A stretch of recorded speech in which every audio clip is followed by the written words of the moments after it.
Hi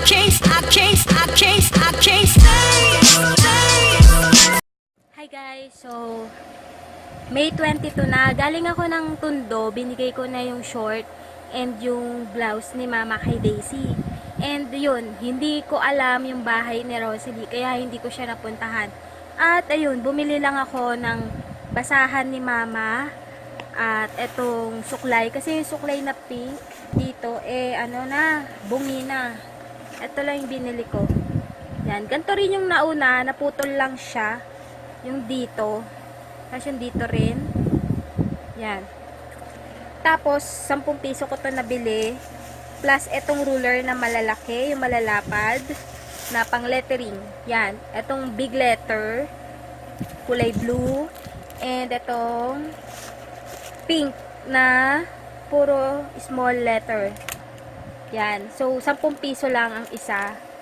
Doon ako bumili. So, yung tip ko sa mga meron pang mga anak na estudyante, kung hindi maarte yung anak nyo, makakabili kayo ng mga notebook na tigna 9 pesos, yung mga eraser na tigta 10 pesos, yung mga ruler na ganito, pati yung isang set na ruler, yung hanggang sa protractor, yung mga ganon.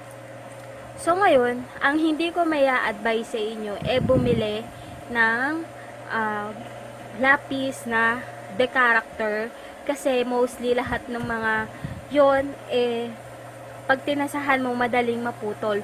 So ang pinaka-advisable na bilhin talaga yung Mongol. So yung Mongol na yon, hindi ko alam yung price mismo if merong 10 pesos. So ang alam ko lang merong mga 10 pesos na mini notebook, yung mga pinakakita ko sa inyo.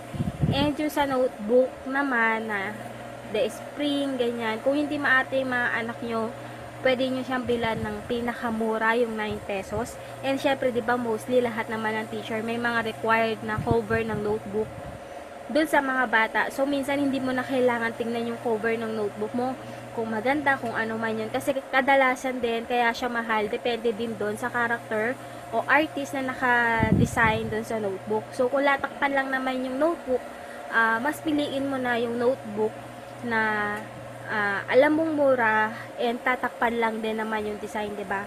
So yun, kasi ako lahat ng notebook ko nung college ko, puro recycle siya.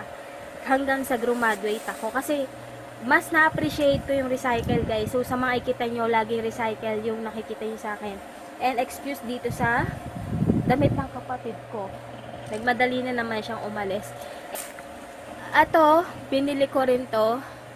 Dati may ganito ko, wala siyang design. Partner siya nitong nandito. Yan, yung choker daw yung tawag nito. So ngayon, ito yung binili ko. 25 pesos, may design siya. May bling bling siyang ganap dyan. Yan, yun lang yung nagpamahal dyan kasi may design. Pero if ever na wala or laos na to, guys, sigurado mabibili nyo to na 5 piso, 10 piso. Kasi dati natatandaan ko, yun lang yung presyo nito, 3 piso Bata pa ako noon. Dalawa yung binili ko to, sinara ko siya ng 50 pesos.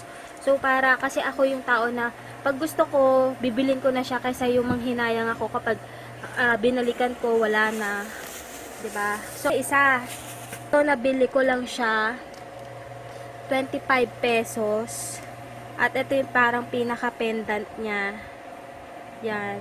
Parang ganito lang din. Pero ito mas maliit. Ito malaki siya ng konti. So, ngayon, pag nilagay mo siya, mas makapal din yung design niya. Diba? Ayan. Compare dito. So, ito, gagawin ko siya siguro kapag umaalis ako. Kasi, sa studio, hindi to pwede. Tapos, dahil pawisin ako, for sure, magbabago yung kulay nito. At yun, nabili ko siya 25 pesos. Sa iba, 40 pesos yung bentahan nito, hindi mo na siya matatawaran. At yung 25 pesos naman na to na nabili ko, as in, ito na yung price niya. At hindi siya, wala siyang bawas, hindi ko siya natawaran. Kasi yun na nga. So, yun lang yung nabili ko para sa sarili ko. Tapos, kumain lang ako sa McDo.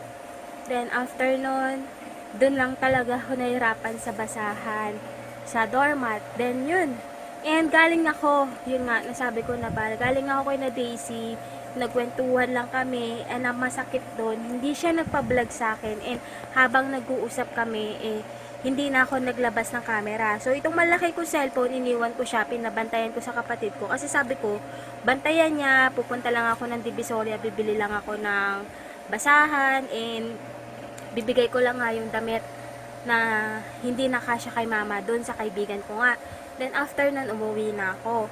Ang dala ko cellphone, itong maliit, para pag nakapag-vlog ako, ito lang siya sa likod, wala siyang camera sa harap. So, pwede kong ma-vlog yung mga conversation namin, yung kulitan namin, and yung inaanak ko para makita nyo rin.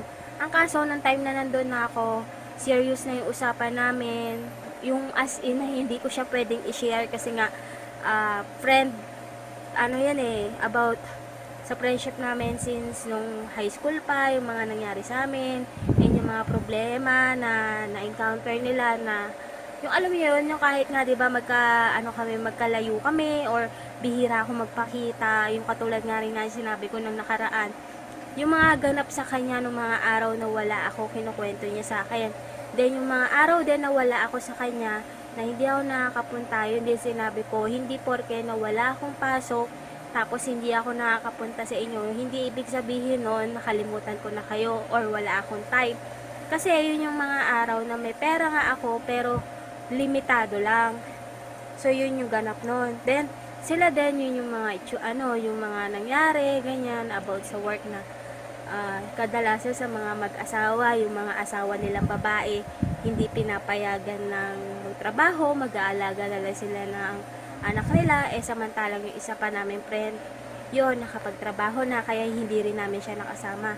If ever yung isa namin friend, wala siyang trabaho, baka tatlo kami noon, at ang makakasama ko lang lagi sa galaan, si Rosalie. So, ngayon si Rosalie, meron siyang trabaho ng Sunday, and yun, hindi ko na i-vlog si Daisy, and wala pa rin kayo makikita sa akin na friend ko, kasi ang usapan namin about doon sa mga kaklase namin na nakita niya na bumoto doon sa kapareho niyang presinto, or sa lugar na kung saan siya bumoto, yung mga tao na yung mga klase namin bully, na kung saan bully pa rin hanggang ngayon, kung ano yung ginawa sa kanyang pang-aasar, pambubwisit, yun, kinuwento niya sa akin.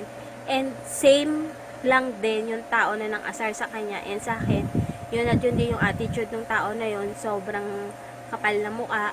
Kinuwentuhan ko rin siya ng about doon sa ugali noon. Oo, ganyan talaga yun, ganyan pero yung ginawa niya sa akin, feeling pogi siya, and minsan below the belt na kasi nakakabastos na yung tao na yun, na sa tingin niya para sa kanya biro lang yun. May mga tao sa amin na sobra yung attitude, na kapag natapakan mo yung ego, sila na yung galit, sila pa yung galit. Samantalang nung dati na kami yung pinagtitripan, kami yung niloloko, kumbaga para sa kanila parang biro lang yun, mababaw lang yun.